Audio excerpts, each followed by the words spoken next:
Hello, everybody. Here we are, second Sandbox session, coming to you live with Dr. Matthew Norton. Matthew and I met not too long ago, and I was really intrigued because not only was he incredibly present and thoughtful and intelligent, you just had this way of connecting. And again, I imagine it's because of everything you've learned about emotional agility. And for our listeners, I have a feeling they probably don't know that term. And I would say it's probably the closest thing to emotional, like EQ, but yet I'm sure it also differs. In which way would you say that emotional agility is similar or dissimilar to what people understand about EQ? I think that it's not so dissimilar. I think emotional quotient, like the word quotient, I was never a big fan of that. Like, okay, what we got mathematical on this or what? But in emotional intelligence often seem like I could know a lot. And this is one thing I find to be true. People know a lot about a lot of stuff in life that they're including myself that don't necessarily always play it out in real time, right? So the ability to be emotionally agile, that's a more meaningful way of framing it for me because I work with a lot of really smart people who understand conceptually what all that is. I just don't know how to do it in the moment when life is calling for me to bring those skills. So, Dr. Matthews, because you are actually a doctor of chiropractic, Hmm. and yet at the same exact time, you have this site, People Plus Purpose. Correct? Yeah. And I visited that and I've taken the assessments, and you have four actual assessments on there. And yet it doesn't seem like that has anything to do with your aptitude as a chiropractor. Is that correct? Yeah, that's a good question. And people will say to me sometimes, like, "Oh, I heard you." There's a couple of things that come up. People say, "I heard you retired," and then I think, well, first thought is they don't really know me if they said that because if they knew me well enough, they would know that's probably never going to happen until I depart the planet. But then when they hear about what I'm doing now, or what actually overlapped by about an 8 year time frame of my last years of practice and already had be beginning the foundation for People Plus Purpose, which then became two full-time gigs, two full-time businesses that was just, I mean, it was not sustainable 7 days a week, right? So and I had wanted to move. I live in San Diego, California, where my amazing son and daughter-in-law live. And so he said, "Mom, Dad, come here." And so I wanted to move from Central California, where we were, but I was also ready for a change. So people will then be a little bit surprised. So now, tell me again, what's the segue connection between being a doctor of chiropractic and what you're doing now? And the answer for me comes back to the word freedom, because why were people coming to see me as a doctor of chiropractic? They were coming because they wanted to be free from some pain or something physical that was limiting them. I never really saw the people, at least after I got into it for a few years, I'll say, as back pain people, neck pain people, those things that people think, oh, maybe a chiropractor could help me with this. Um, I saw them as people who had a life and a purpose and dreams and goals, and these physical challenges were getting in the way. They were not free to live fully. And so I began also over those years to realize that there were many factors. These were not just physical injuries, but they had mental, emotional, other elements that were sometimes primary to their problem, that they may have been manifesting in this particular part of their body, and I could adjust them and I could make change. But a lot of times the chronicity of issues that I was dealing with was because there were ongoing mental, emotional factors that were going on. So I'd have people like sometimes say to me, call me pastor. And then they say, oh, sorry. And I say, no, no, that's a compliment. And I thought, because what does that mean? It means that there's at some level you're knowing that I'm caring about you, caring for you on another level than just treat my pain. And so I always saw that as a compliment. So the work I'm doing now, have been increasingly doing, is to help set people free from whatever blockages there are mentally, emotionally, less so physically. Because I really kind of realized I didn't love the physical part as much as I loved the mental, emotional part, in all honesty. I cared, but I didn't care as much as like what's going on behind that.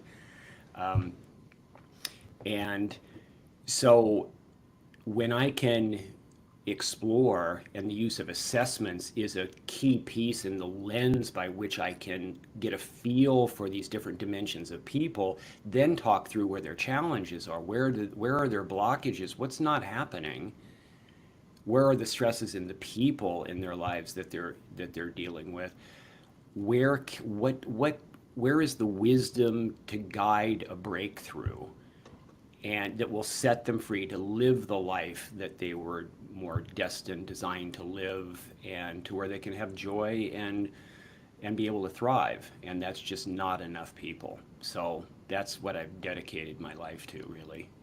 That was a long answer, I know, but It was a great answer, Matthew. And I think part of that is just acknowledging the astuteness you had to recognize I'm trained to treat the body, but yet we're connected beings. And if there's issues, like you said, blockages kind of in more of the emotional dimension, we're interconnected. yeah, It's not like it's not going to show up in the body. right. Now, I don't know at what point that book, The Body Keeps the Score, was published. Is that a book that you're familiar with? I'm not. Okay, so the basic premise is it's widely popularized. Like the book is kind of everywhere now. And it's the idea that people are finally, it's more mainstream, where it's Yeah, like there's something going on in your body right, and it is coming from some emotional right. Yeah, trauma. yeah, 'Cause it's keeping score of what was going on the inside. If you got yeah, hurt, if you got wounded, whatever that is, right. it manifests some way. Yeah, yeah, So then all of a sudden it's like we're not just managing symptoms. right. We're actually trying to unlock root causes so that we can get, the real fix. Now, I think to know Matthew wouldn't be possible if someone didn't necessarily understand the genesis of this. I don't know if you want to get into that right now, or were you kind of eager to respond to the Body Keeps the Score book? Well, I do have a response, so thanks for bringing it back to that before we go elsewhere.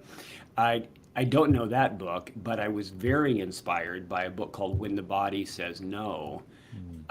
The subtitle was The Cost of Hidden Stress, written by Gabor Mate, which I heartily recommend. That I read, I don't know, back in the day, back in probably 2005, something like that. I loved it.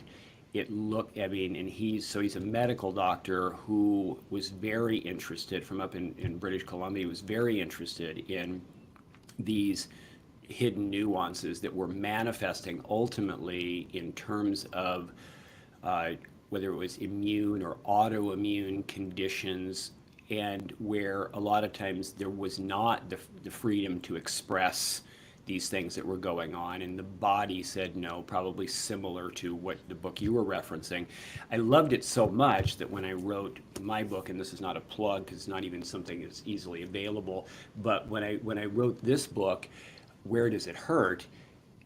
And that was a play off of, you know, multi-dimensionally, where does it really hurt, right? But the subtitle was Surprising Stories and Insights for Releasing Pain, not relieving it on purpose, and Restoring Whole Body Health.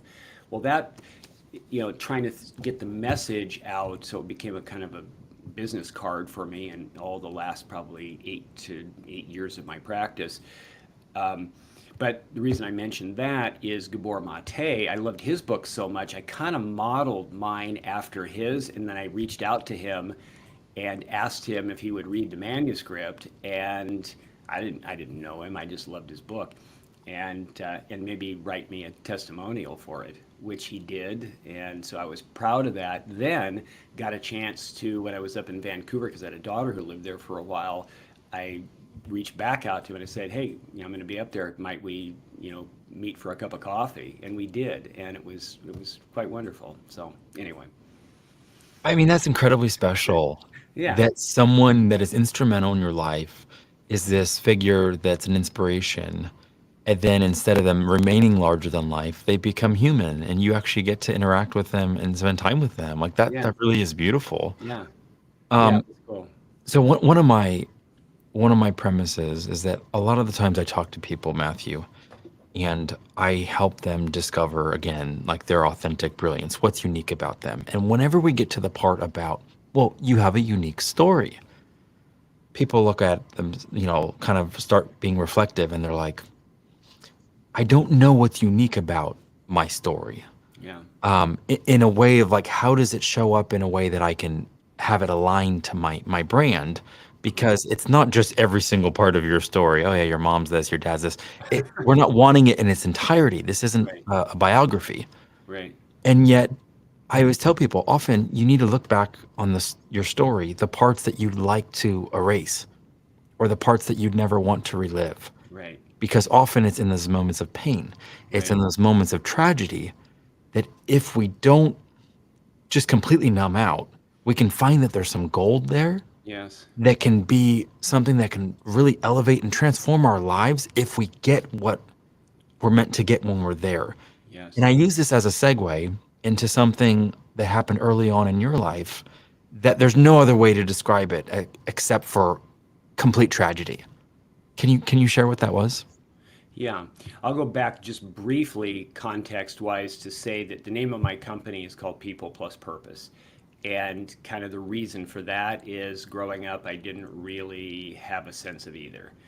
And I grew up in a home where my dad left when I was 2, and my mom was relatively incapable of managing her own life, let alone having much that to help guide me with any wisdom. And I had one older brother, but he was 8 years older, not around as I got older and as I was growing up and then gone. So it was really kind of me raising myself in so many ways. And so there was that quest for connection, that quest for people, that quest for a message and a meaning in life that nobody really around me did I see that witnessed, evidenced anywhere.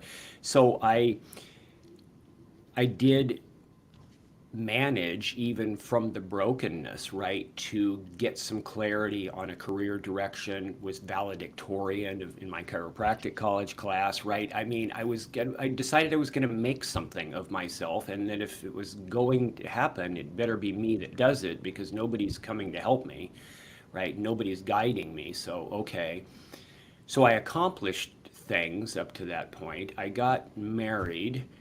In like 2 years into practice, that woman that I married had two daughters that were 2.5 years old when we met, and still 3 when we got married.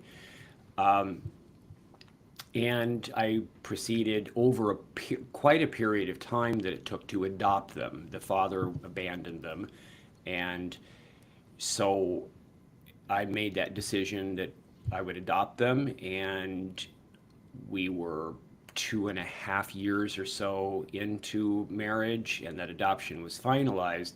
And then we went off on a trip to Disneyland.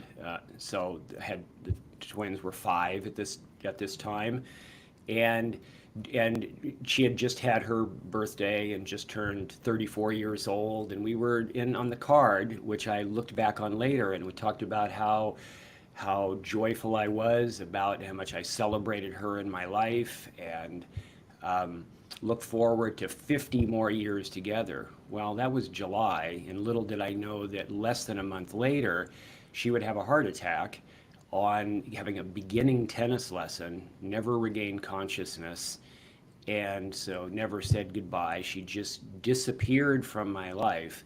19-hour kind of Twilight Zone episode of open heart surgery, heart lung machine, all this, and then at 3 in the morning coming in and telling me as I'm waiting in the waiting room that I'm sorry, we tried. And then I had to tell the girls in the next days that their mom was gone, and they were just getting used to me being the dad alongside their birth mother. So all of this was very, it turned my world completely upside down. And and I felt like beginnings of more purpose clarity and people reward in my life that had shown up now suddenly gone or really complicated with the girls. And like, how am I going to do this? I mean, I just was overwhelmed. Like, I don't even know how I'm supposed to do this. And I'm supposed to keep practicing and take care of patients. And so I went through all the stages of grieving, of initially denial that this had happened, irrational stuff in those first few nights of like sitting like I was waiting for her to come back, and it's like, oh, that's right, she's not coming back because she's in a box, and it's like, and so to then bargaining, like trying to help God see, the merits of turning this around, right? I bring her back, and it's like, what's up? And so, uh, but that didn't change anything, needless to say. And so then the anger that follows from that of like, I'm mad because I didn't, like my dream got squashed, right? I'm mad because I lost this most important person and I don't know how to proceed. So I distinctly remember the day when the girls were gone, and I had a day off, and I think I had many days off at that point because they just said you need to not come in here for a little bit. You're not together enough yet to be caring for anybody, which was wise. And so I had been crying, and I was just kind of pounding on the floor, crying out to God to say, I don't know how to do this. I don't think I can do it. And then all of a sudden I got this sense that kind of like I opened my hands, and that fourth phase of grieving to get to surrender. Because I was like, I was trying to understand, and I can't, and you can't understand anything like this. It's like, it makes no rational sense. It's something that happened, right? But I couldn't proceed. I was stuck back to needing a breakthrough, back to freedom that we were talking about. So I just made a commitment in that moment. And I said, God, if you could give me a life that felt like it was worth living again, then I'll dedicate the rest of my life to helping other people find that place to live their best life and help them get the breakthroughs that are needed so that can occur. That one point of decision was the thing that changed my life forever after. It didn't make all things become immediately rosy, for sure. And I had to wrestle through those next weeks and months. But new life opportunity came. My wife that I've been married to now for 36 years appeared in my life. I never looked for a new wife. I used to, when I would share this storyline, I'd say, it's like I got Federal Expressed a new wife, and I wasn't even ready yet. She was there before I was even ready. And then we have an amazing son, and sometimes I'll go fill in his chiropractic office here in San Diego where I live for he and his business partner, and I'll look around and I'll look at all these. They have an amazing, the whole thing is amazing that I've been able to contribute to help develop, right? I coach them. And and I think every once in a while I think this never would have happened if my first wife hadn't died. If I hadn't gone through the hardest thing I've ever been through, none of these best things of my life that have occurred since ever would have happened. None of this practice wouldn't be here because my son wouldn't be here. His business partner wouldn't be in San Diego because that was only because they knew my son. And none of these patients would get this. So it just gave me perspective to realize sometimes there has to be a loss. Sometimes we have to surrender and give something up, even if we never understand it. And you were right about what you said earlier, that the greatest power, not only can our redemption, our healing comes from going back and looking at those places that we wished we could have erased, but the ability, the greatest power to help somebody else often flows from those wrestling matches that we had to deal with to be able to get to the other side. It happens a lot for people with all kinds of different stories. A cause that I'm now dedicated to and I'll give my life to because I was a victim of this or that. I struggled with that. So I just want to say, to end that long story, that not only has overall my life been put back together and amazing things have happened, but I am so blessed to have a wife now of 36 years to where, I mean, just last night we were leading a group that we lead, a small group with the church for the church that we go to. And one of the people, I forget exactly what the conversation was, and she said, when I look at the two of you, I just see something so beautiful. And I just kind of took that in. I said, well, thank you. And and I thought that beauty is kind of beauty out of ashes, right? I So just that's what drives me. That's why I do what I do. That's why this is not just business consulting. This is not just like this is why it matters. And I think people who know me, get to know me a bit, know that's what's driving it, and then they trust me more because they know this is because that's real for me. yeah, I was gonna say I just wanted to like sit with you in this moment because it's like it's so beautiful. It's so painful, and yet there's a story of redemption and restoration, and you ending it with that phrase "beauty for ashes." It's like, I mean, I can't not go here, but it's like that's exactly what God has done for me and those closest to me time and time again. Yeah. It's like I'm really good at figuring out how to get either covered in ashes or in a place where things are just burned to the ground, it seems like. And God's like, yeah, but if you're willing, Yeah. if you're open, it's like, Matthew, you could have stayed on the floor. Like, yeah. You could have stayed down and out. Yeah. And that story was there. It's true. And that's the crazy thing is that people there's the facts of life that are real, Mm-hmm. but then there's an actual truth that can supersede the facts of life. And the Mm-hmm. facts of life were you went through a horrible tragedy and you had every reason, if you wanted to stay down and out and to have this narrative of bad things happened to me. I'm unfortunate. I lost the greatest thing in my life. And And at that people point, would have you had it. accepted that. People would have validated me. They would have said, well, of course, or they would have said about to somebody else, well, of course, look what happened to him and we don't blame him, but that's not living. And I so value living. And I do feel like, in a sense, I'm honoring my first wife in choosing to live. She didn't get that choice to keep going for, again, only God knows the reason. I had to surrender needing to know, to require knowing. And that's a big part of surrender, I think, for all of us at any given point in life is the surrender. How much do we need to surrender? Everything that we're not in control of. What are we not in control of? Most everything, right? And so the more and this has been my surrender has been my word. That was what happened then, but it's been my word for since I was striving to sell my practice and that wasn't happening. Another revisiting of, and then wanting to try to hold tighter and make it happen because I needed it to happen.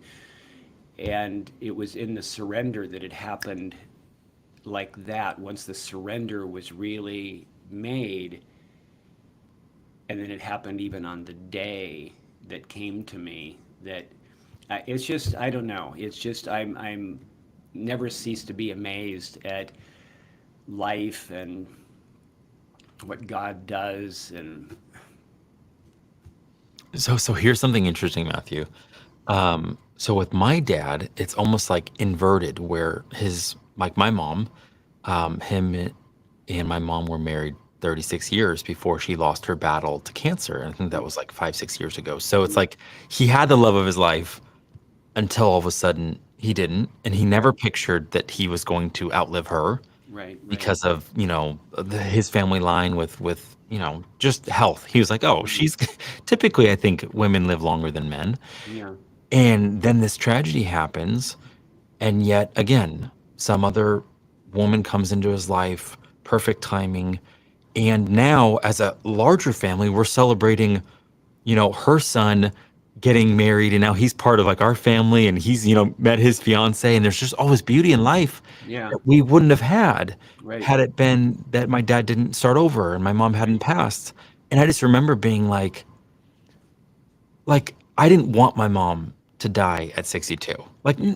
nobody did. No. No. But yet her desire wouldn't have been that a tragedy that took her out would then all of a sudden make it so that I don't experience life. Right. Right. Like Yeah. her prayer for me is like, "Hey, something bad happened, but I want you to find meaning in this, Right. and I want you to then be able to have resilience so you can rise above anything that gets thrown your way." Right. Instead of her tragedy being something that then all of a sudden takes everybody out. Like, Right. that's not what she would have wanted, No. just like your No. first wife. Yeah. It's like, well, then live and live boldly Yeah. and live in such a way that you can make such an impact Right. because in some weird way, there's a gift that you were given, Right. and that is that you felt deeply. You went through suffering in a way that a lot of people don't know what that feels like. But a lot of people do. Like pain and suffering Yeah. is what unites us as Yeah. humans. Yeah. Yeah. And you did the work and you leaned into it. I can't believe that you would have people, people plus purpose if it wasn't for you Yeah. yielding Yeah. that place of pain and discovering the beauty that could be born in that place of Right. you actually just going through the process, which Yeah. was so hard. So I Yeah. just want to honor you, Matthew. Like, thank you for all those times when no one saw you saying yes, you getting back up, you choosing life when right before you was a way of victimhood and a fortress of victimhood that would have just kept you bound. Yeah. Well, thank you. I appreciate that. I received that. So here you are. And at what point when you're doing chiropractic are you realizing, like you said, I'm really more interested in the blockages? And were you making that connection of, wow, I went through grief, wow, I had to process this challenging stuff, so now almost like I'm more equipped to be able to help my patients? Was that something that was pretty evident to you early on? I know. I think it went on for a while before I was truly conscious of it. I mean, I think I was deeper sensitivities were occurring without my intent. I think I honestly think I started to care more deeply. This was kind of, yeah, I mean, I was a sole, you know, breadwinner, right, for six people. I had six people I was caring for. So there were those financial pressures as a small business owner, professional. But I think beneath that was this was the evidence building of the care, kind of the response to my commitment, right? That particular day, the response, something continuing to stir in me that made me notice more deeply, that made me want to serve and help more, to go beyond what was the basic expectation that I should be delivering on, right? Um, so and then I think I tuned in more in my conversations, everything from when I would do an initial case history with a new patient coming in to the conversations that would occur on the table. And I did open room adjusting, and so it was, um, so it was a very interesting experience of shared stories and things. Um, but I think I started paying more attention to those mental, emotional things of noticing and asking another a deeper question sometimes to people and realizing that there were other things that were going on that preceded this low back pain where I can't walk, and then started realizing all sorts of not just somatic, typical spinal extremity and all that, pains, but other health benefits that were occurring, emotional changes, anxiety, depression. So, and I think that was in part because chiropractic in upgrade, removing interference, upgrading nervous system function. But I also think it was part of deeper healing based upon the intent of the deliverer, or maybe the extent of the connection between the doctor and the patient that receives beyond what was, the basic thing that would occur um, if somebody was just delivering a physical force, right? Doing something like that. So it transcended, and that's what prompted the book. There were miracle things happening.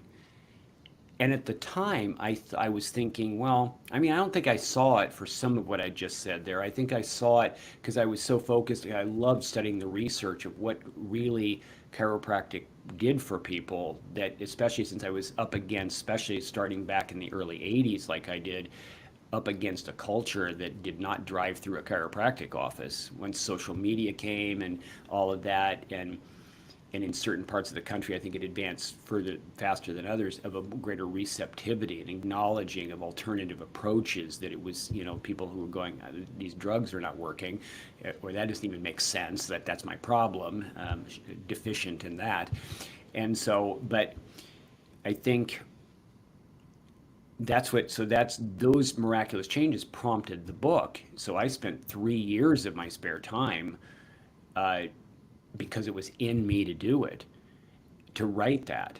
And that's what changed into the next direction. So it was really the writing of that book, and that opened opportunities. I pursued media opportunities.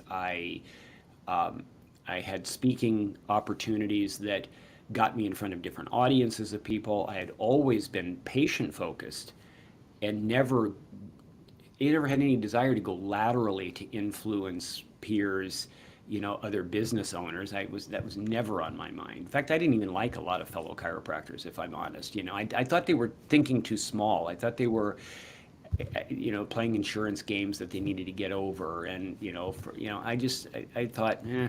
So I got to where I got, which was, I built a very successful practice that was mostly cash, and at a time where that was less common, because I got away from a lot of the limiting influences of some of the other thinkers. But that's what led me to this, and it was like, oh, I just felt like a chapter kind of was starting to end. And somebody even asked me, they said, so at one point, I said, are you happy to keep going with the chiropractic? I never stopped loving the immediacy of the moment of working with a patient. I never stopped loving that. I'd done it. I'd done it for 33 years. I felt like there's something else. There's something else happening that I feel like I'm being called to do. I don't even know, and other people were going, that doesn't even make any sense. Like I had people I was interviewing for a podcast at that time, and they said, why would you do that? And I was surprised that they even asked the question, because some of these I thought were big thinkers and like authors and speakers. And I'm going, why are you asking me that question? That seems silly for you to ask me that. I get other people, but why, like, because I've done it and I could do it in my sleep. And I promised that I was not going to do it in my sleep. And so I needed the new challenge. And it was a different something out there. And I had no idea it would lead to exactly what I'm doing now. But I just kept walking, right? I just kept walking. And this is where I've ended up. And I see all the connection points along the way. And to me, it seems really connected by what I was doing in chiropractic, the vision I saw, and what I see when I meet a new person now that I'm going to help. So I just recently heard a podcast, and it probably makes sense just not to drop names, but the person that was being interviewed, pretty good thinker, and he was saying his contention was he believes that some people have never actually really heard their own voice, like in their mind, meaning they have so many other thoughts and so many other people's thoughts and the world's thoughts and the programming that they don't actually ever quiet down enough to align themselves with like almost like who they are, to be able to hear like what do you want? Yeah, Almost that idea of like some people don't know they have permission. yeah, to pursue a dream that might be on their heart because they're so disconnected from their hearts. So Right. they're living this very intellectual, mind based life. And by intellectual, I don't mean deep. I just mean it's a very mind first approach of just we're responding, we're going. It's not very oriented to essence in who they Right. are. Yeah. And yet, sometimes pain can even be that almost plumb line that Yeah. can take us to essence Right. if we sit with it. Right. Um, Before we kind of delve into so much of what I want to get into, what would you say to someone, Matthew, that had a tragedy that maybe they don't know how to reconcile, or maybe they're even realizing now, like, huh, maybe I didn't go through the five stages or whatever they are of grief, or maybe I thought that meant I'd have to be stuck as a victim. You overcame in such a glorious way. Just what would you say to someone like that that might be in an earlier stage and they're still just in pain? I would say first is accept where you are. Like let yourself be wherever you are, because that's the only place you are, is there. That's mostly what I wanted from other people at that point, to allow me to be where I was. I wasn't super receptive initially to people trying to change me, to make me try to make me be somewhere else. I think sitting with people, being with somebody, those few people that actually see you, hear you, can just sit with you without trying to change you. That was what a lot of what I needed. Because I think there is that basic acceptance. So if you don't start there, then I don't think you can see very clearly where you might go. So, relative to those stages of grieving, I mean, am I still in denial that this is the reality? Like, where's my fight? Mm. What could I notice just by sneaking up on myself, peeking over my shoulder, and catch myself where I'm struggling? Just like I think another piece of that that's key is, can I sneak up on myself and catch myself in some joy? Because it's like surprise. And then you feel guilty. You almost feel like, wait a second. I mean, depending on how close it is to some incidents of tragedy, Yeah, you almost feel like, well, I don't have permission to feel this good. It's right. too soon. Like Yeah, it's almost like I'm not honoring of the tragedy or the loss. yeah, So you know what I mean? Sometimes we even when good things happen, we feel trapped by them, or we yeah, feel like we don't have permission to actually experience yeah, something joyful. yeah. I think with that, I think that's true. And I think if we can see something as it, like this wasn't an end, this was a transition. Mm, Because a lot of it seems like it's really final. I felt like all that was really final at first. Like like I died, right? And when it's something like that, to where, like, I, the way I look at it is getting married, we became one flesh, right? If we're going to be one, then there's no way that you don't get ripped in half when a spouse dies. And there's other equivalent experiences, I think, that could feel that same way. I mean, I was ripped. So if I define that as final, or if I can't get past seeing that as final, even if I define feel it that way at first, then what am I moving toward? mm. I'm not, there's no forward motion. There needs to be, as soon as possible, the beginnings of some forward motion. Well, what's my forward motion to? Well, we have to start to get a glimpse of, like if I rowed my boat out into the lake and something bad happened, but I can't go back to the previous shore. My world has changed when I was out there. I can't go back to that. So there needs to be a continuation to go forward, which means there's something on the other side of the lake. And I have to find my way to keep going and begin to get a sense of some compelling future, something that draws me.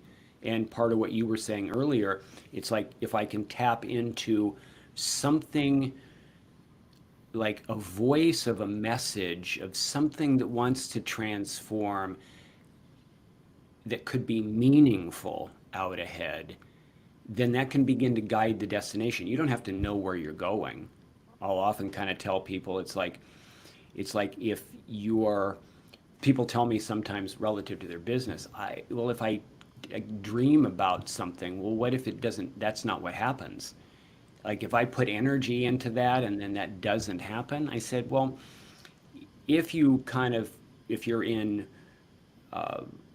you're in Oklahoma and you generally set something that would say Portland, Oregon, and you find yourself in Georgia or Florida, then you probably, it's like maybe that's the wrong direction. But you can always make mid-course corrections because you don't know necessarily whether it's Portland or not. You're just moving. You're just not staying stuck there. Mm. And that the opportunities for joy again, for fulfillment, for contribution, are often not visible from where we sit or stand, right? Sometimes it's like, I'm not going to go until I see. No, I mean, so much of the time I have to go down a long corridor and it's none of those doors, or maybe doesn't look like there's any doors at all for a while. You got to go around the corner and from there you can see what that is, which means we have to be willing to keep moving. We have to So try. I love that metaphor. So the one that I typically use is I think of myself as a sailboat in the harbor.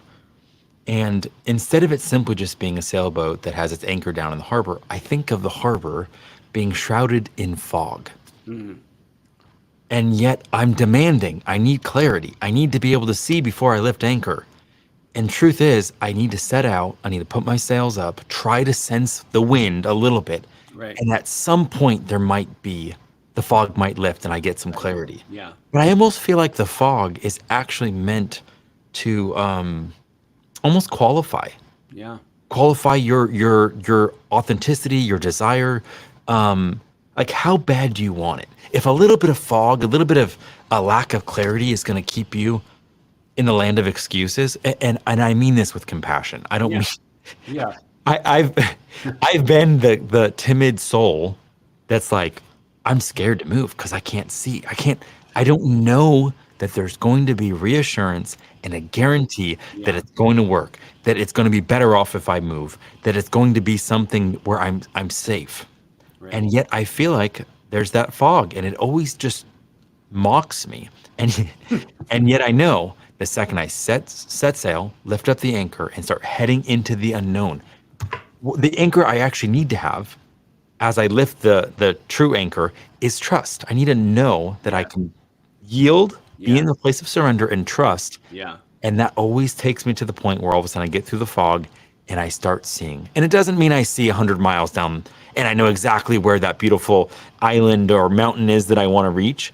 It just gives me enough clarity to feel like, you know what, this was the right decision. And now I right. have peace to keep going. Right. Yeah. Yeah. I think trust and right along kind of associated with that is faith because it's a walk by faith, by trust. Um, and I think fear is just such a prevalent emotional challenge. I mean, that's a big part of the what we do with that is a big part of emotional agility, right? As we were talking about earlier. Because if when fear comes, when we feel threatened, when we feel danger, when we feel a big risk, then what do we do with that? I think typically we tend to go to control. I'm going to hold tighter. I'm going to steer harder. I'm going to require absolutes. I'm going to manage the people around me. I'm going to, from a fear place, to try to get back into some sense of I'm okay, it's by control. And the Mm. truth of it is, it's not really that. That control and fear and control becomes this.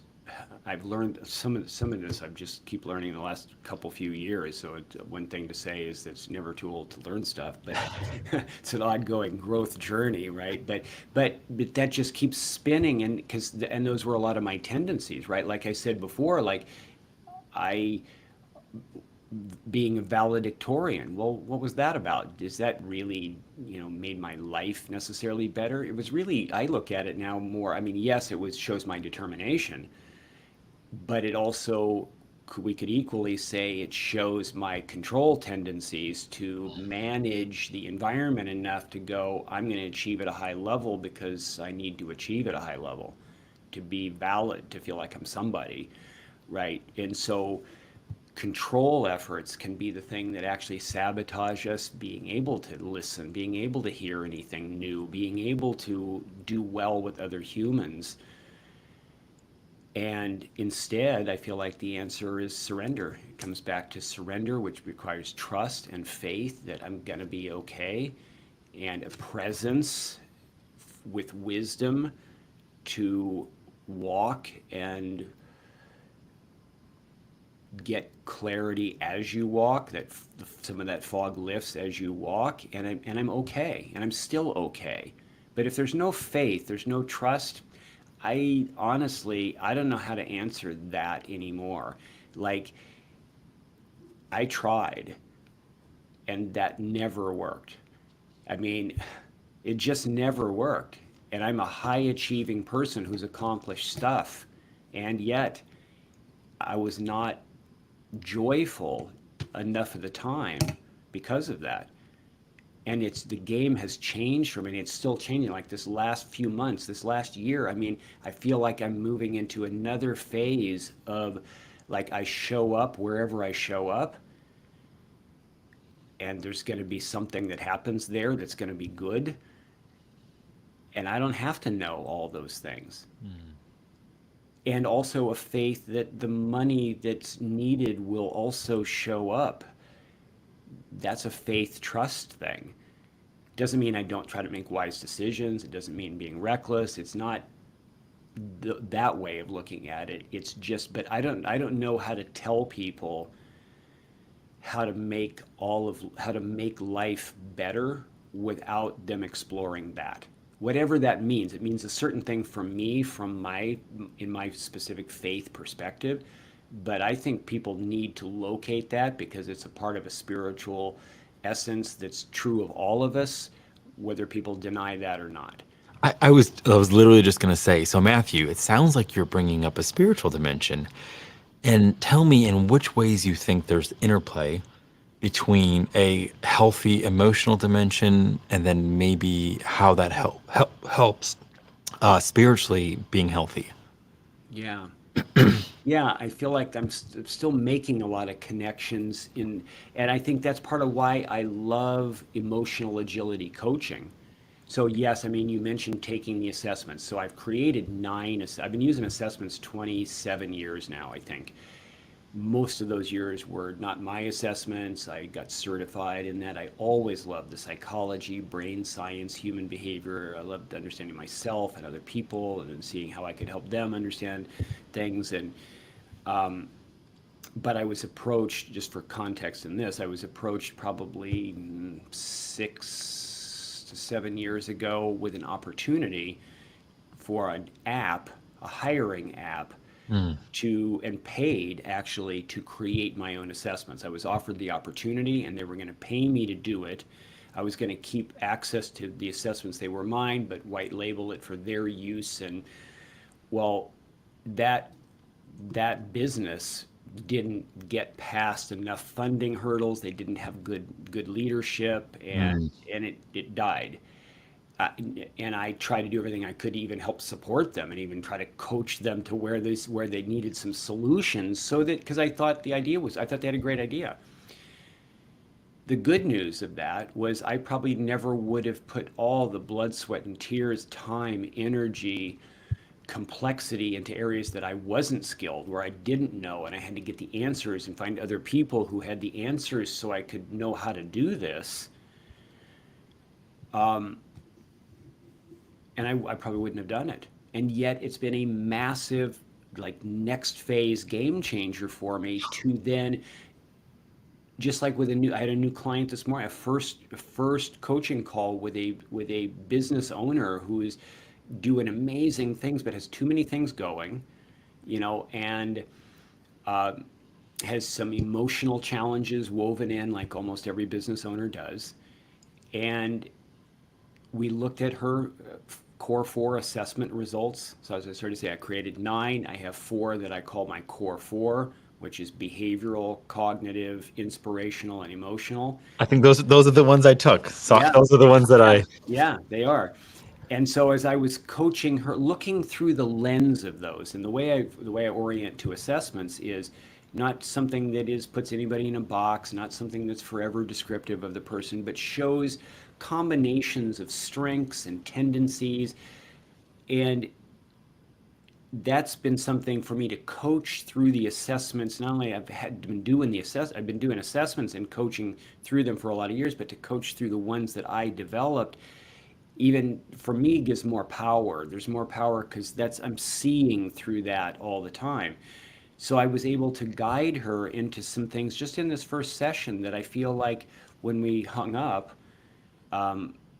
that change had already really started. Something really good that was already breakthrough happening that would not, I don't feel like would have happened as much without me seeing what she said through these assessments about her strengths, who she is and who she's kind of not, or who she's not being anyway, even if, Mm. and I can't always say who she's not, but who she may be not being. And so we had a great conversation. She asked some great questions. And I think we came to some first steps of some things for her to look at and some changes to consider. And I'm excited. But honestly, I think those assessments were a guiding power that allowed that to occur. So, back to what you asked me then, one of those is emotional agility. And I think our emotions are so close to that spiritual essence of who we are, that deeper meaning and purpose for what we're doing on the planet, and the emotions interplay pro or con with that. They're the biggest interference sometimes, or the greatest guide. And so to me, it's such a launching pad. That's why they're all important, I think. All four of those dimensions are important, but I love to coach on emotional agility because it leads to the deepest conversations faster. It leads to conversations kind of, more like what we're having, and this is not a normal conversation.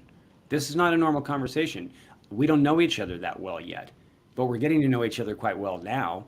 But most people don't go quickly to conversations remotely like this. And so if Mm. I can cheat through the assessment insights that they told me about themselves and then bring that back to them, we get into deeper stuff fast. Well, so I'll tell you why. Part of why we're able to do this. So I took the emotional agility one, and there's 5 different categories for our listeners: self-awareness and impact, self-management, inspired engagement, compassionate understanding, and relationship influence. And as you know, since you created these, 3 of them are personal, and 2 of them are interpersonal. Hmm. So my overall score was 70. Cool. My average for the personal was 61, but my average for the interpersonal was 83. So I don't handle myself well, but I'm much more gifted at Yes. interpersonally being Yeah. able to sit with people and their Yeah. emotions Yeah. and go to a place of depth and authenticity and intimacy, Yeah. which my lowest was inspired engagement. So I'm all curious about that. But before we dive specifically into this, I'm so curious, Matthew, on your take on AI. Now, why I'm referring to this is because you made a comment a while back about, well, who we are is not simply just our IQ. It's not just our intelligence. And IQ is completely eaten up by AI, like meaning we cannot compete. It's a Yeah. large language model, a neural network that Right. is just eons past what we're able to do.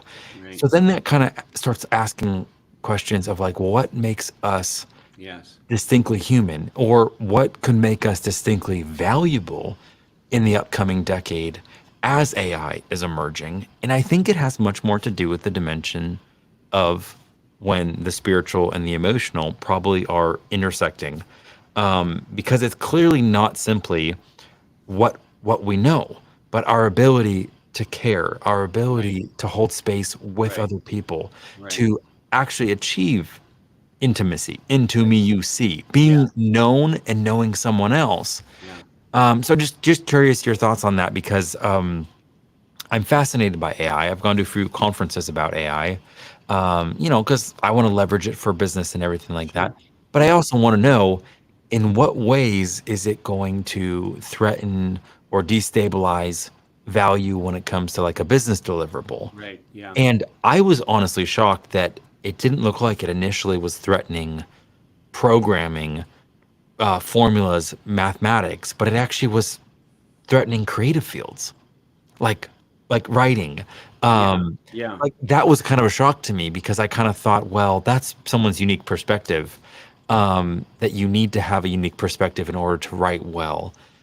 And I still maintain that someone's individuality, someone's story, someone's unique perspective and Yeah. expertise makes a whole of who they are. And that's why that's still, I think, their best strategy for success today is to align what they're doing with that. Like, meaning AI will never have your story. Right. AI didn't experience tragedy and pain. Right. Right. AI didn't walk through what you did. Right. So even if they can know what you know, Yeah. Yes. they can't actually relate in the way that you can. Yeah. Well, my short answer is I agree with everything you just said. So we could move on to the next topic, or no, I think you're exactly right.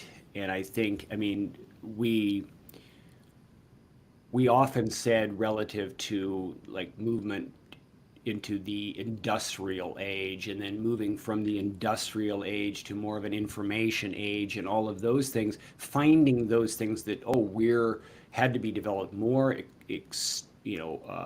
emphasized more, because this is, as we like, industry machinery has now taken over certain things. Well, and we thought, oh, well, because we're smart enough, our computational abilities are enough, right? Then that'll cover us. And it not only will we save from a lot of the physical labor stuff, certain things got easier, but we're still valuable because we've got all these smarts. True. And we're pretty amazing a lot of the time is what humans can do compared to anything else. But that being said, we are confronted with this AI thing that is making us humans look really slow, really not as creative, certainly not as creative as quickly. So thought processes can't be enough, right? And I've told people before, it's like no matter, I mean, there's certain tasks, like if we go back to chiropractic, as I think about my son at his office this morning, that that's not going to be replaced by AI, by a robot, because there's there's an informational determination based on a lot of sensitive elements to determine where and how and why to adjust and not to, but also all that occurs that is mental, that is emotional, spiritual connectedness in healing that a robot is unlikely to ever capture, right? So I think in so many things, the humanity of what we bring is not our mental capacities. It is those emotional sensitivities. And we could say, well, I mean, will machines be able to simulate emotional sensitivities? I mean, they're working on it, right? But I don't believe it'll be the same. I think that's part of where the risk comes in with AI because they don't have a lot of those emotional sensitivities, or that'll be hard to come by. Also, who's programming and influencing that to what end? That scares me a little bit. But even more than on the spiritual side, you know, how does this fit into a spiritual warfare battle? What is this being used for good or is it being used for evil? In addition to just possible errors. I mean, there's malice of intent possibilities in there too. But I think for job security, I'm often telling people this is where developing your strengths in those things that are uniquely human, these deeper quality offerings of your humanity to people, you won't be replaced to the degree that you have skill sets there. That's harder for people who are not don't have the facility of communication, expression. You know, you and I have been given gifts to be able to articulate things, and and so that may be a more of a challenge for certain people to go there. But I still think it's necessary to have that to go to that investigation, to find those stories, to find those deeper purposes, and to take risks to influence people with your humanity, even if it's scary, even if you might be rejected, even if, you know, nobody seems to care. I mean, do it anyway. Okay, so if I'm listening and I'm like, well, Matthew, how would I know? Like, meaning what yellow flags or possible red flags might be showing up in and around me, maybe in relationships, or in my emotional state when it comes to depression, that might be an indicator that I don't have high emotional agility. What would people be looking for? Yeah, I mean, like you mentioned, that very first element of self-awareness and impact, um, one could make an initial argument that if one had lower self-awareness and impact, then one might be semi-oblivious to the symptom clues in the first place. Mm. You know, it's like just like a physical pain. Maybe I'm less attuned to my body, and therefore there are symptom clues, and I don't even know I have symptom clues. I failed to even attend to that. Maybe I was distracted looking in other places. Maybe I'm just not that sensitive to those things. So, or I have high thresholds, right, before something gets my attention. So I think the same is true emotionally, is, you know, where are those thresholds? So I think, you know, are we experiencing more anxiety, more frustration, more worry, more sense of overwhelm, more general turmoil, more anger? Are we holding tightly to things? Can't relax, can't sleep as well as we used to, can't turn our brain off. Those are all indications like from within.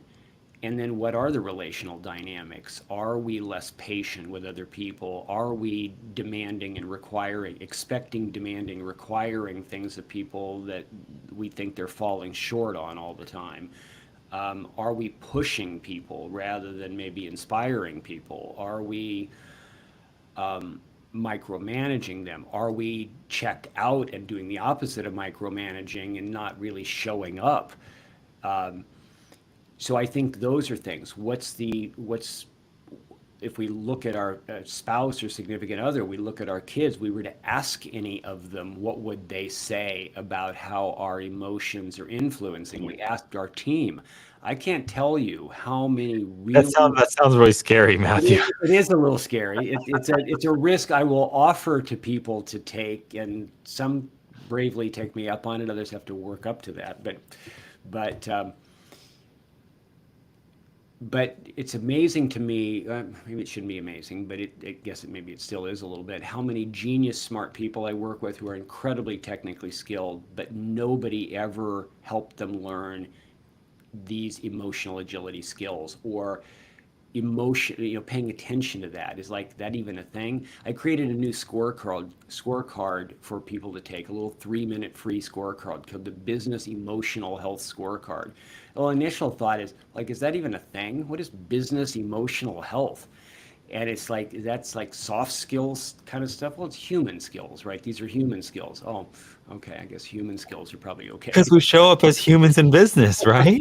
Right. So we're taking a temperature, we're taking a score here to look at, you know, what's the, because the research is really clear that the people relationship side is a much bigger issue.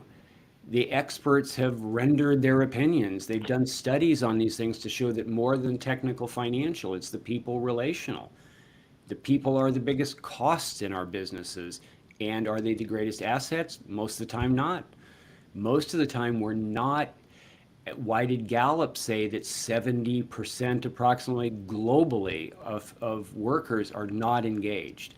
Why are they not engaged? Why do they not really care about This what the keep heck this they're keeps doing? happening, Matthew, where I'm just like I'm thinking something, and then like 20 seconds later you mention it. Because I was just gonna mention Gallup and how they had that whole study Yeah, about it's the manager.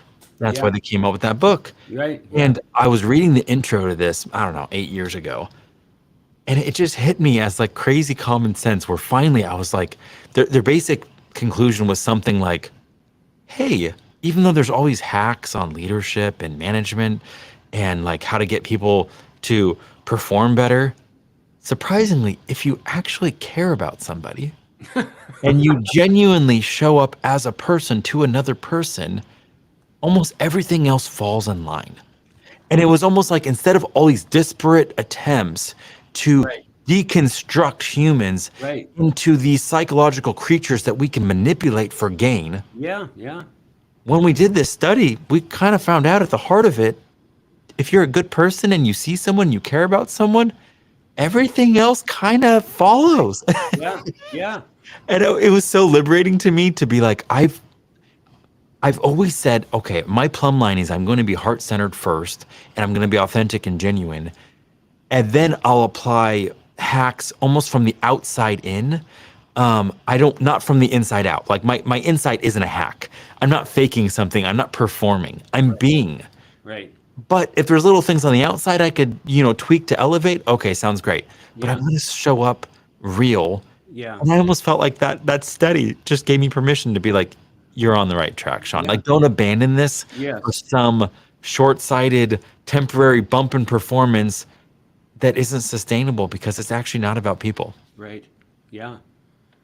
Yeah, I think that comes back to the AI conversation and what the robots are going to do. It's almost like we're trying to teach hacks to robots to how to pretend like they are humans. Well, let's just keep developing those human, just truly human strengths and skills. And then you're right, people might actually engage. They might actually be inspired. And also, what's the treasure is another thing that just came to mind. It's like I've been thinking about this. It's like and I've been thinking about it relative to God. Are we, but it also applies equally to other people in our lives. Are we doing what we're doing? Are we engaging because we want something? We're trying to get something, or is the treasure in the relationship? Is the treasure in the being? Like, is the treasure in being with God, or is the treasure in What I can get what I because can of get? the status Right. or Whether I, even if I'm in regular touch versus just a foxhole prayer when I'm somehow in some dire straits, either way, what is really the heart intent here? And I think relationships are most amazing when the intent is just to be with you.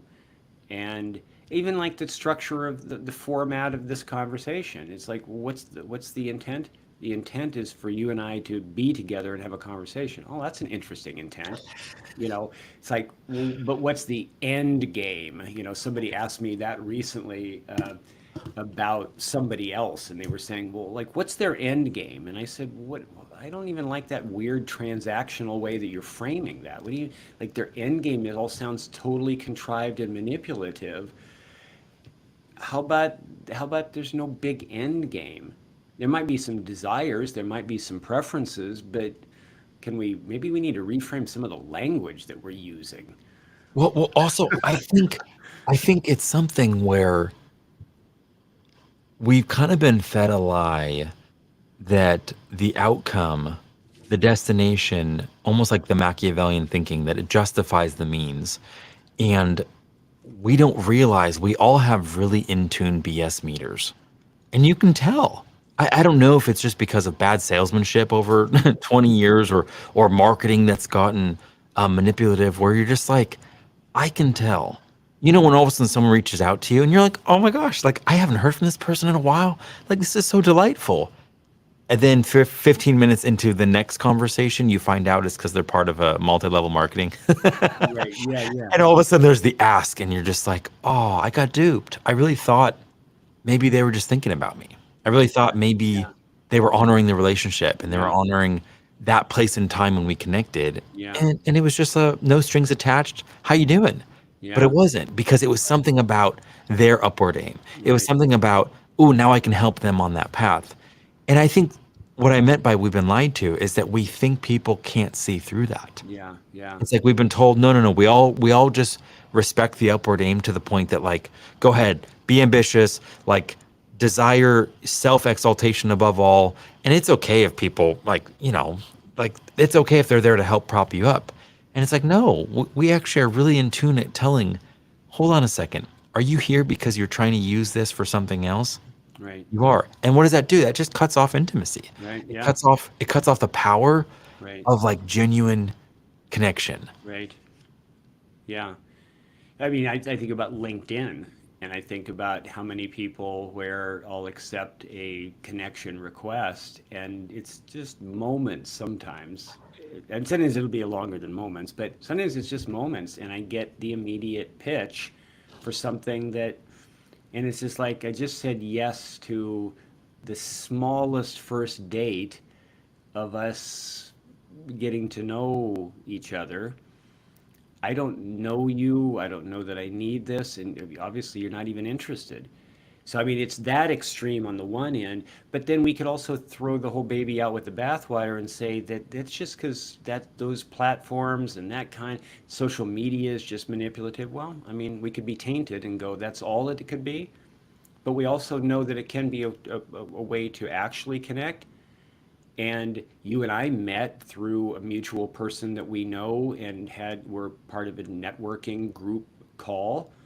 Well, that kind of thing could be completely manipulative and selfish, or it could be a group of people who actually care about getting to know each other over time, and business can occur. And the best business that occurs is because people actually got to know, like, and trust each other, right? And I think we're in this world of information and technology where we're looking for those back to hacks again. We're looking for shortcuts to get a result from somebody. But we would never do some of those things, well, I should say never. We rarely would do those things in person, right? Like if I just met you somewhere in person, like and then just 10 seconds later you pitch me on some biggest sale possibility, you don't even know who I am. Hey, my name's Sean. I'm Matthew. Hey, how you doing? Oh, by the way, I can help you by even if we did like a perfect elevator pitch. I Yeah. help these people level up this way, and here's the pain that like it would just be so weird. Yeah, it is. It Like is. it doesn't fit. No. Matthew, you said treasure, and that whole concept of what you were thinking about, I think, is incredibly profound. Where is your treasure in relationships with God? And the thing that it kind of reminded me of is like, I think sometimes for me, I get scared. Maybe scared is not the right word. One of the biggest challenges for me is when I actually come face to face with something in me that is kind of wretched. So an example would be I'm wanting to spend time with God just for the sake of spending time with God. I'm actually trying to behold him, listen, just spend time, like no agenda. And then all of a sudden I get like a little insight, a revelation. And immediately I picture how that revelation could preach. I immediately picture how I could almost like use that or, use that and leverage in like something. And I'm like, why do I immediately go to the way I can monetize, scale? Now, and part of that isn't bad. Like part of that is like I'm a creative person. Right. I like building, and Right. I think God is so much more gracious. Yeah. But I'm thankful, at least I'm aware to be checking my heart and being like, if that's all that I'm caring about, Right. I'm just here so I can get something and then I'm bouncing. Right. I don't like the things that make it so that I can't actually focus on Right. what is most important. It's like if you're on a date with your wife Yeah. and you're at dinner, the greatest gift you can have is the gift of being present. Yeah. Like truly present. So every now and then she'll like, depending on where they want to seat us, she'll be like, Sean, do you want this seat because then you can't see the TV? You know, because she knows I'm very visual and I'll get distracted. And Right. she knows I don't want to be distracted. Yeah. I want to be fully present.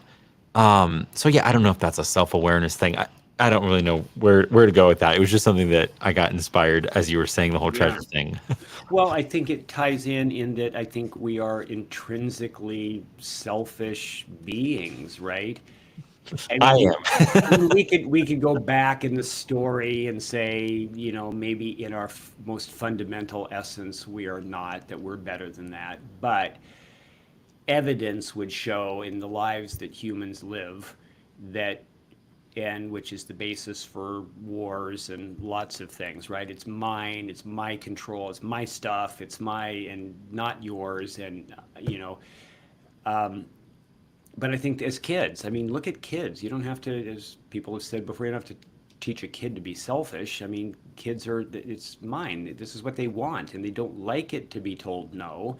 And I think that as we get older, we are given opportunities to witness some of these things. And I think one question sometimes to ask, especially if we suspect that our treasure might be misplaced, is what is it that I'm needing? Mm, What am I needing? Even like it could be true in personal relationships, in a marriage. I mean, most of what goes wrong, and if somebody were to ask prior to a divorce, back it up further before you got there, what is it you're needing? I'm needing something. Maybe my expectations are inappropriate, but regardless of whether they're appropriate or not, I've felt needs, and I think team members, leaders, I mean, people have needs for things. So are those needs reasonable? Are those requests reasonable? Are those needs being met? And I think our ability to just kind of like in Maslow's hierarchy of needs, right? Certain foundational needs need to be met before you get to some loftier elements, bigger options. I don't even care about those options. If I can't eat, if I don't have a place to sleep, then so I think the ability to transcend ourselves to serve other people, because I mm, think that that's where the greatest joy comes in so much of the time is when we're other focused and we're serving others, but I can't serve others like back to the emotional agility. And I've got a diagram called the states of experience diagram that I like to coach off of, and I coach emotional agility relative to the states of experience. I always kind of have it on my desk here in front of me. But when we're on the left side of the diagram, which is high negative or low negative stress, then it's we're carrying baggage, mm, and therefore we don't have the bandwidth to help carry anybody else's. We're surviving, we're not thriving, and therefore we're not serving. We're really, if we're serving, we're self-serving, we're struggling, we're trying to be okay. And as long as we're living like that, and we're all like that to some degree, then it becomes easy to get caught in all the selfish pieces. So that comes back again to self-awareness. Am I aware of my state? Can I see how my state is this a state I want? Is this constructive? Is this helpful right now? Can I see what the impact of my state is on the people around me, on the goals I feel like I'm trying to accomplish? Is it consistent with my values? Or do I want to change something? And then that's where the self-management, the second piece comes in, is how willing and able am I to shift to and to increase my skill sets of body, mind, spirit skill sets so that I can be in a high positive stress state instead of a high negative stress state. So I can accomplish great things and have a spillover influence on the other people around me, that people are inspired. People are like, hey, I want to be a part of that, as opposed to getting squashed, and frustrated. And so And then both of those influence how much our inspired engagement is. Like, I have a hard time internally being motivated if those first two are constantly, Mm. if I'm operating from on the negative, then it's hard to keep up the motivation to create from inside, to not get caught on external rewards or consequences. So I lose the reason why I was even trying to do it. And that was all like from an emotional basis. My head says this, my heart says, I don't give a crap, because I'm drowning in other stuff within me. And then back to what you said earlier, it's not an uncommon thing to have internal, I don't want to say dysfunction, well, maybe, or lowered skill sets emotionally, internally, and yet to, either because we do have strong interpersonal, like natural styles that are better for interpersonal, or because we have to, because we've got to come out and play. And because we have to come out and play, we summon the willpower, the energy to be on display, to do our best to make a workplace go, to keep a job, to keep a family together. But it takes way more energy because we're being depleted from underneath all the time, from internal states that are working to kind of sabotage. Those are not healed. Those are not strong. Those are not developed. So it's like but on the outside, hey, looks great. Surprised that anybody would have any rotting elements within them, because it looks so rosy on the outside. So that's a lot of what happens, but it gets exhausting. It gets exhausting, and that's where authenticity gets challenged, I think, to some degree, because we have to present better than we really are. Okay, so if I could kind of just, I don't want to say summarize, but this is what I've gleaned in this conversation. The importance of emotional agility.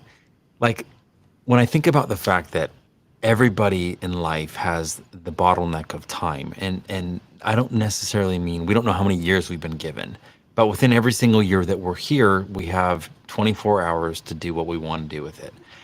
And yet, if we don't have emotional agility and we're not very healthy, then we're burdened by things that we don't need to be burdened by. We could be more isolated in the sense of not being able to connect as rich, not being able to connect as deeply. Like you said, not being almost as whole and aligned in who we are. Hmm. And it's like my fundamental belief has always been that everyone is a gift, that everyone reflects some aspect of the divine. Hmm.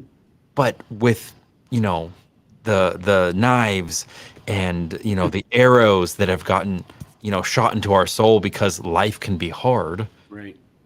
then there's bitterness, and then there's resentment, and then there's shame, and there's these toxins. Yes. And if we don't know how to handle them, Yes. then it's like we're not shining brightly. We're holding back, and we don't even know it. We're going through life, and we're not being as bright and vibrant and brilliant as we could, Hmm. Hmm. which means our impact is not as Right. significant, which means Right. our fulfillment with relationships is not as good. Right. So, emotional agility, whether you're at a 80 or whether you're at a 50, everybody, and it's in everyone's best interest to elevate it in some way, because it's just going to enrich Yes. your experience in life. Yeah. Does that sound about accurate? I think that's very well said. And we didn't even touch, like when I've taught doctors, I've looked at what the research shows when you live on the left half of this diagram and live in high negative or low negative of apathy, depression, going through the motions. But it's like I'm not in flow. And a lot of this is based on Mihaly Csikszentmihalyi's book on flow, finding flow. Good stuff if you've maybe read that, because you're a well-read guy, I can tell. Um, but it's like, what happens to our DNA? Mm, What happens to our brain rewiring? What sort of meds are we needing to be bound to that's compromising us and challenging in other ways? Where,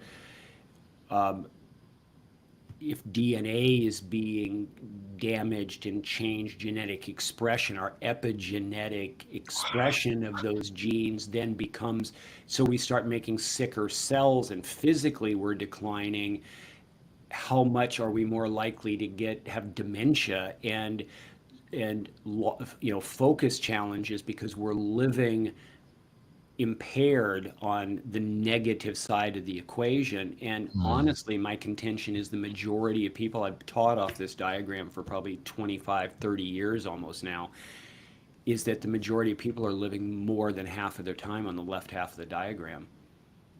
And it's it's like what are various things that add up one little moment at a time, one little piece at a time, like somebody developed. That comes back to Gabor Mate's book, When the Body Says No. Cancer, autoimmune stuff, like how long does that take to develop? How long, day by day by day by day, did we end up there?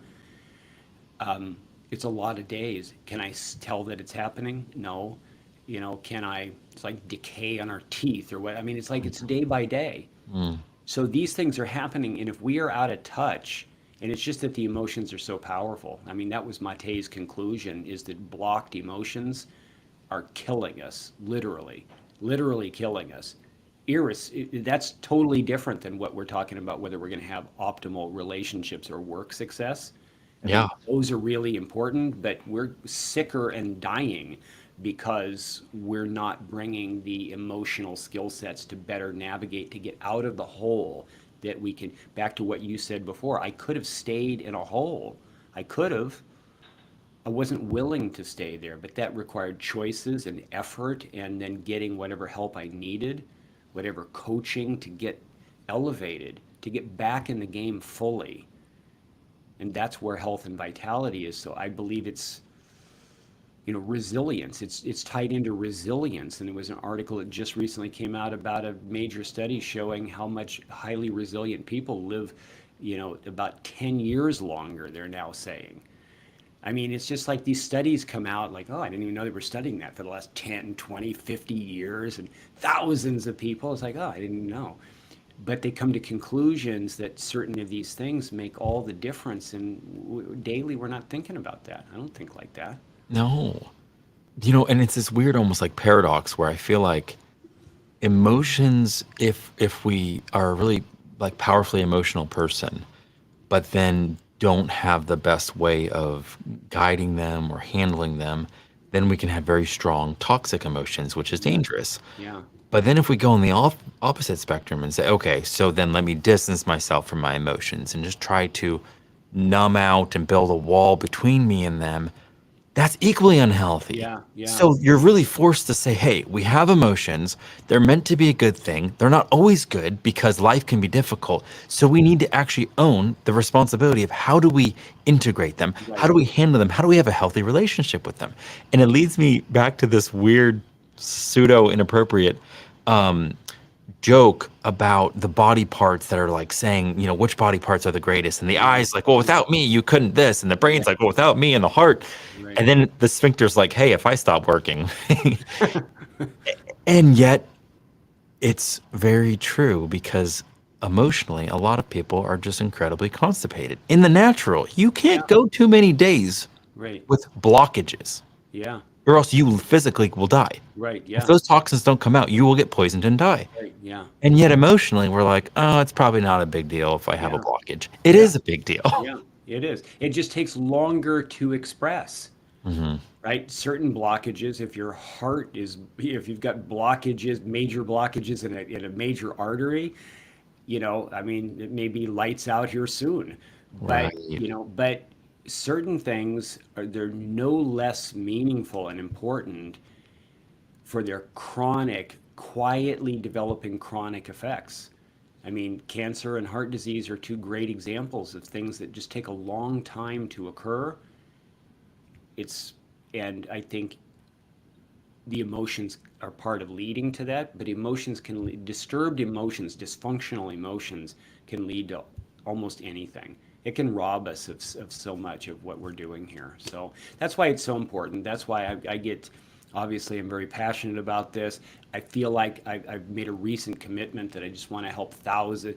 I created this real short term, like 30-day emotional agility breakthrough program that I'm charging $97 for, right? Which is shouldn't be a big impediment to most people because I'm absolutely committed that if I could have thousands of people go through this, I could make between now and when I leave the planet, I mean, it could be one of the better things I do. And then that can lead into whatever other conversations that are meaningful from that. So if I'm listening right now, Matthew, how do I know if I'm a good fit? Like, do I have to be a professional? Do I have to be like, do you only work with a certain subset of the population? Because I want people to know, like, hey, no, if all of a sudden you're feeling, pulled between the lines of what you're hearing, and you're like, yeah, I think I could level up, or I'm in drastic need of some help. Right. Who's a good fit for you? Is it pretty much anybody that Yeah. that's breathing right now? Pretty much. That kind of defies the niche, the narrow niche focus that we're always recommended to narrow it down. Everyone has emotions, and Everybody, everyone could use getting those elevated. So it does sound like anybody you who can would help like to anybody. be a better spouse, a better, Mm, a better parent, a mm. better business owner, a better Oh my team gosh, stop member, a talking better, about me, Matthew.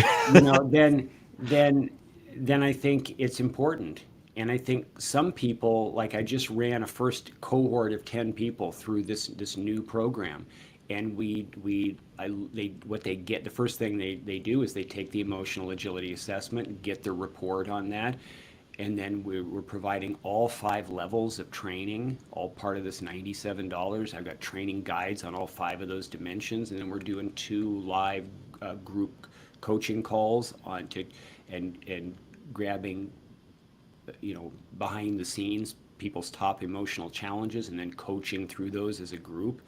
And so I got really good feedback for this first run through, but we put charts together of these people and didn't put their names on it. And I just showed them so they didn't feel like they were alone in these challenges, right? There were a lot of people with some really low scores. There was really only one person out of the 10 that was pretty solid most of the way through, even still had one weaker link. Everybody else was like, we got some work to do and it's okay. And we need, I mean, together is a great way to do it.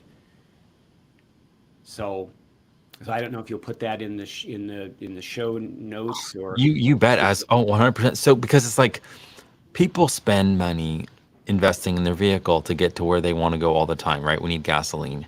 And it's like, well, to invest in your emotional energy to get you where you need to go in life, $97 is nothing. right. Uh, so where is the actual link? Meaning it's what, People peoplepluspurpose.com? peoplepluspurpose.com /30 30 day EA breakthrough. So it's just a lot of letters. So Yeah, we'll include that in any yeah, post we do. so that because it's not yet linkable directly by going to the website. It will be shortly, but so they have to go to that specific link, and then you could also maybe include that business emotional health free scorecard too. Those would be the couple of main things that I would drive people to check out, and I believe it'll create a world of difference. Okay, so just super quick. So 70, my overall score for the emotional agility is that like I'm getting a C grade? Is that like average? No, it's better than a C grade. I mean, I like to be able to see, like, if I can see 75 to 80, I mean, 80 is quite good, 75 is pretty good Hmm. because I'm not expecting, I mean, unless people are liars, then there's no, like, 90 to 100 is just not. And in fact, I don't even really want people to be 100 because, like, for compassion and understanding, somebody with 100, even 90s of compassion and understanding, they're maybe so empathetic they can't actually do conflict with anybody. And, because I'm so empathetic that I can't even challenge anything, right? I can't even move on with my day. I feel so much of other people's pain, right? So there's an optimal range that's somewhere in there. If people have 40s, 50s, 60s, low 70s on any of those, there's room for improvement, and they'd be better served if they improved it. Okay, so I just want to go really quick. The 7 C's of inspiration. I have 3 that are in the 40s.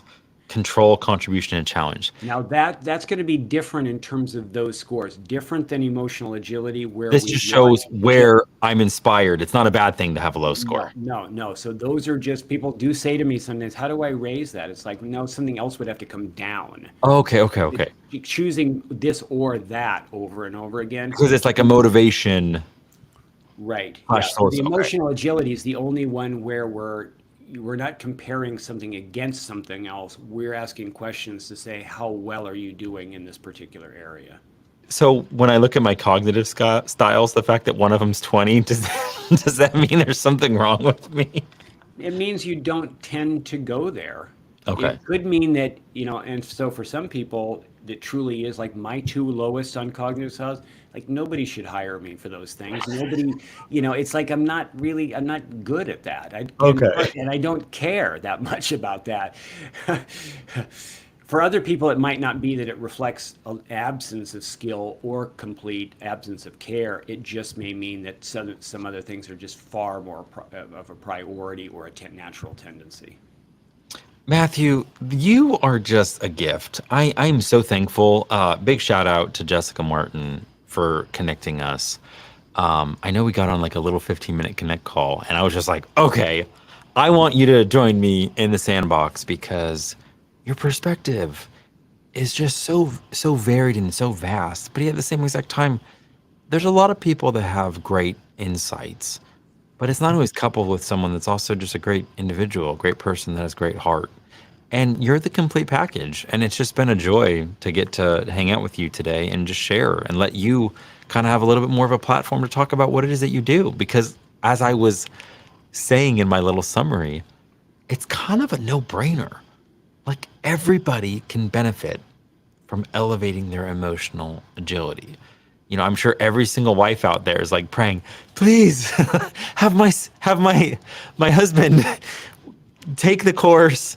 I really think you probably need to get connected with certain like women's groups or maybe speak at do or something like that so that all the women can introduce you to their husbands because what woman doesn't want a husband that's Yeah. just more emotionally in tune, Yeah. more emotionally just present. Yeah. That's one of the greatest gifts we can give to the people we love. And it's almost like we're expecting these things should be occurring more naturally. But if that's never emphasized, especially if it was not ever modeled in the home you came from, and then stuff happened to complicate your life, I mean, it's not anybody's real fault to a great degree that they don't have skills in this. When in school did they ever teach us any of this? When do people who decide to be entrepreneurs and start a business or become doctors or whatever professional they become? I coach attorneys, and like when in law school was anybody talking about emotional agility? It doesn't happen. So really smart people who are not necessarily super savvy when it Mm. comes to how to deliver on the emotional piece, and it's getting in the way. And in the industry that I'm in primarily, it's dentistry. Yeah, And we've all talked about for decades that the suicide rates are just too high. We've yeah, talked about for decades. There's yeah, that trending word right now, burnout. yeah. And it doesn't have to happen. No. So okay, so if someone wants to get a hold of you, is the best place to go to the website, or is there like on social media, is there a certain platform that you're more visible on? Yeah, I mean, I'm on I'm on LinkedIn as Matthew Norton, Instagram and Facebook, but I'm probably more engaged in LinkedIn. But people can email me at drnorton@peoplepluspurpose.com. That's a good way to do it. Yeah. Thank you so much just for being so present, so generous with who you are, and just with sharing with your insights. I really appreciate you, Matthew. I'm 100% in your corner, and just thank you so much for joining me today. Well, it's my pleasure. The sentiment goes back to you as well. Thank you for the opportunity. Thank you for inviting this out of me to share. So I think this is a wonderful format, and I love the work that you're doing. Thank you.